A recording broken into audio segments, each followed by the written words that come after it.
നമസ്കാരം.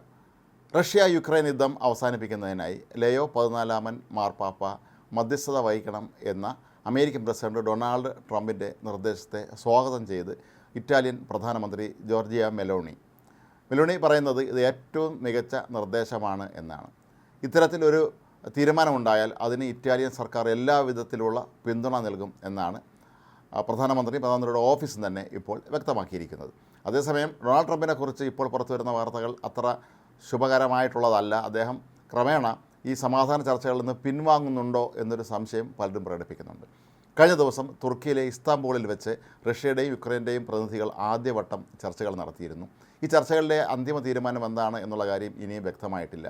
എന്നാൽ റഷ്യ ചില കാര്യങ്ങളിൽ പുതിയ നിബന്ധനകൾ മുന്നോട്ട് വെച്ചു എന്നാണ് പറയപ്പെടുന്നത്. അങ്ങനെയാണെങ്കിൽ ഒരു കാരണവശാലും യുക്രൈൻ അത് അംഗീകരിക്കാനുള്ള സാധ്യതയില്ല. ഇപ്പോൾ തന്നെ യുക്രൈൻ്റെ പല സ്ഥലങ്ങളും റഷ്യ പിടിച്ചെടുത്തിരിക്കുകയാണ്. ഇനിയും തങ്ങൾക്ക് കൂടുതൽ സ്ഥലം ആവശ്യമുണ്ട് എന്ന രീതിയിൽ നേരത്തെ റഷ്യൻ പ്രസിഡന്റ് വ്ളാഡിമിർ പുടിനും വ്യക്തമാക്കിയിരുന്നു. ഈ ഒരു സന്ദർഭത്തിൽ എങ്ങനെയായിരിക്കും ചർച്ചകൾ മുന്നോട്ട് പോകുക എന്നുള്ളതിനെക്കുറിച്ച് ഇപ്പോഴും ആശയക്കുഴപ്പം നിലനിൽക്കുകയാണ്. എന്നാൽ മാർപ്പാപ്പ തന്നെ മുന്നിട്ടിറങ്ങി ഇക്കാര്യത്തിനൊരു ചർച്ച നടത്തിയാൽ അത് വളരെ ശുഭകരമായ രീതിയിലായിട്ട് മുന്നോട്ട് നീങ്ങും എന്ന് തന്നെയാണ് എല്ലാവരും കരുതുന്നത്. കൂടാതെ കഴിഞ്ഞ ഞായറാഴ്ച പുതിയ മാർപ്പാപ്പയുടെ സ്ഥാനാരോഹണ ചടങ്ങിൽ പങ്കെടുക്കാനെത്തിയ വ്ളാഡിമിർ സെലൻസ്കി യുക്രൈൻ പ്രസിഡൻറ്റും അമേരിക്കൻ വൈസ് പ്രസിഡന്റ് JD വാൻസും തമ്മിൽ ദീർഘമായി ചർച്ച നടത്തിയിരുന്നു.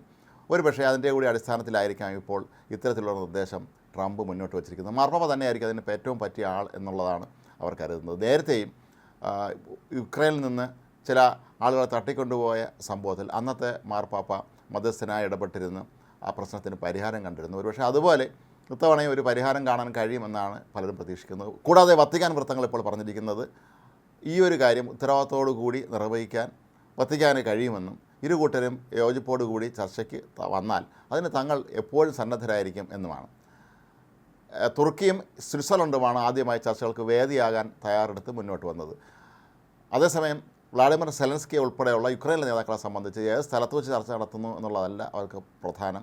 റഷ്യ മുന്നോട്ട് വയ്ക്കുന്ന നിർദ്ദേശങ്ങൾ എന്തൊക്കെയായിരിക്കും എന്നുള്ളതാണ് അവർ ഇപ്പോൾ ആശങ്കയോടുകൂടി ഉറ്റുനോക്കുന്നത്. കാരണം ഇത്രയും നാൾ നടന്ന സമാധാന ചർച്ചകളിലൊക്കെ തന്നെ റഷ്യ പലപ്പോഴും പിടിവാശിയോടുകൂടി പല കാര്യങ്ങളിൽ ഇടപെട്ടതുകൊണ്ട് ചർച്ചകൾ മുന്നോട്ട് കൊണ്ടുപോകാത്തൊരവസ്ഥയിലേക്ക് കാര്യങ്ങൾ കൊണ്ടുവന്ന് എത്തിച്ചിരുന്നു. വ്ളാഡിമിർ പുടിനെ സംബന്ധിച്ച് അദ്ദേഹം കഴിഞ്ഞ ദിവസവും അമേരിക്കയ്ക്ക് ഒരു മുന്നറിയിപ്പ് നൽകിയിരുന്നു. യുദ്ധം അവസാനിപ്പിക്കുന്നത് സംബന്ധിച്ച നിബന്ധനകൾ റഷ്യയുടെ മേൽ അടിച്ചേൽപ്പിക്കാമെന്ന് ആരും കരുതേണ്ടതില്ല എന്ന്. ഇത് ട്രംപിനെ ഉദ്ദേശിച്ചാണ് അദ്ദേഹം പറഞ്ഞത് എന്നുള്ളത് വ്യക്തമാണ്. കൂടാതെ യുദ്ധം ആരംഭിക്കാനും നടത്തിക്കൊണ്ടുപോകാനും തങ്ങൾക്കറിയാമെങ്കിൽ അത് മര്യാദയ്ക്ക് അവസാനിപ്പിക്കാനും അറിയാമെന്ന രീതിയിലുമൊക്കെ ഏതാണ്ടൊരു മുന്നറിയിപ്പിൻ്റെ സ്വരത്തിൽ പുടിൻ സംസാരിച്ചിരുന്നു. ഇത് ട്രംപിനെയും പ്രകോപിപ്പിച്ചിട്ടുണ്ട് എന്ന് സൂചനകളുണ്ടായിരുന്നെങ്കിൽ പോലും ഇപ്പോഴും ഇത് സംബന്ധിച്ച് കൃത്യമായ വിവരങ്ങളൊന്നും തന്നെ ലഭ്യമല്ല. എന്നാലും മാർപ്പാപ്പയെ സംബന്ധിച്ച് നോക്കുമ്പോൾ അദ്ദേഹം നേരത്തെ ട്രംപിൻ്റെ പല വിദേശ നയങ്ങളെയും കർദിനാളായിരുന്ന കാലത്ത് എതിർത്തിരുന്ന ആളാണെങ്കിൽ പോലും ഇപ്പോൾ അദ്ദേഹം മാർപ്പാപ്പയാണ്. ആ നിലയിൽ ട്രംപ് ആണെങ്കിലും അതല്ലെങ്കിൽ സെലൻസ്കി ആണെങ്കിലും ഒക്കെ തന്നെ മുന്നോട്ട് വയ്ക്കുന്ന നിർദ്ദേശങ്ങളെ അദ്ദേഹം സ്വാഗതം ചെയ്യുകയും അതിന് മുൻകൈയെടുത്ത് മാർപ്പാപ്പ തന്നെ ഒരു യുദ്ധത്തിന് വിരാമമിടാൻ ശ്രമിച്ചാൽ അത് വിജയിക്കുമെന്ന് തന്നെയാണ് എല്ലാവരും പ്രതീക്ഷിക്കുന്നത്. കാരണം പുതിയ മാർപ്പാപ്പയും കഴിഞ്ഞ ആഴ്ച പറഞ്ഞത് യുദ്ധം അവസാനിപ്പിക്കണമെന്നാണ്. യുദ്ധം ഒന്നിനും പരിഹാരമല്ല എന്നുള്ള ഒരു ശക്തമായ നിലപാടുകാരൻ തന്നെയാണ് ലയോ 14 മാർപ്പാപ്പയും. അതുകൊണ്ട് തന്നെ ഇറ്റാലിയൻ സർക്കാരും അവിടുത്തെ പ്രധാനമന്ത്രി ജോർജിയ മെലോണിയും മാർപ്പാപ്പയും എല്ലാം ഒത്ത് ഇറങ്ങിയാൽ ഒരുപക്ഷേ യുദ്ധത്തിന് പരിഹാരമാകും എന്ന് തന്നെയാണ് പ്രതീക്ഷ. കഴിഞ്ഞ 3 വർഷത്തിലധികമായി അതിന് 4ാം വർഷത്തിലേക്ക് കടക്കുകയാണ് ഇപ്പോൾ ഈ യുദ്ധം. ഓരോ ആഴ്ചയും ഇരു വിഭാഗങ്ങളിൽ നിന്നും 5000-ഓളം സൈനികരാണ് കൊല്ലപ്പെടുന്നത് എന്നുള്ള കാര്യവും ഇവിടെ നമ്മൾ പ്രത്യേകം ഓർക്കേണ്ടതാണ്.